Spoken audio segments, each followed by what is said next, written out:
Hello, I'm Gustavo López-Arce from Mexico, and in this video, I'd like to briefly present the main findings of our recent accepted systematic review and meta-analysis in endoscopy, entitled Stent Indwell Duration and Adverse Events in the Endoscopic Ultrasound-Guided LAMS Drainage of Pancreatic Fluid Collections.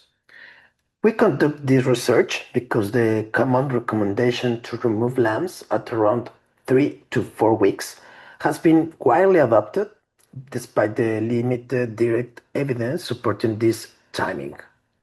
And in real-world practice, many patients require longer stent indwell times, particularly those undergoing serial necrosectomy, those who need radiological assessment, or those who facing logistical barriers to early stent removal. To address this question, we perform a PRISMA-compliant systematic review and meta-analysis with a protocol registered in Prospero.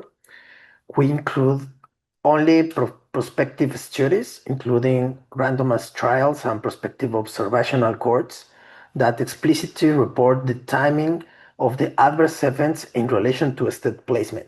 Initially, we identified 1,242 references and finally included 15 prospective studies encompassing 662 patients. In our analysis, we identified 188 adverse events corresponding to an overall incidence of 19%, with timing ascertainable in 122 patients. The most frequent adverse events were stent obstruction with 39 cases and bleeding with 31 cases. 12 adverse events occurred during stent removal, mainly bleeding and boring stent. LAMS-associated mortality was reporting approximately 1% of patients.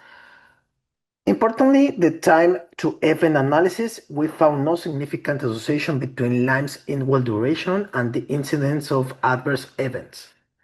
In the time to event assessment, did not show a clear temporal correlation. When we categorize adverse events as early, occurring before 4 weeks, or late, occurring after 4 weeks, we found that 65 adverse events occur earlier, while 57 occur after 4 weeks. We also assessed clinical relevant subgroups, including the type of collection, type of stents, use of cavitary, and year of publication. Again, we found no significant association between the overall incidence of adverse events and these subgroups. Our conclusion is that these findings do not support a rigid policy of universal LAMS removal at 3 or 4 weeks. Instead, we believe that the timing of LAMS removal should be individualized based on the clinical evolution of each patient. Finally, I would like to thank Endoscopic Journal for the opportunity to publish our results.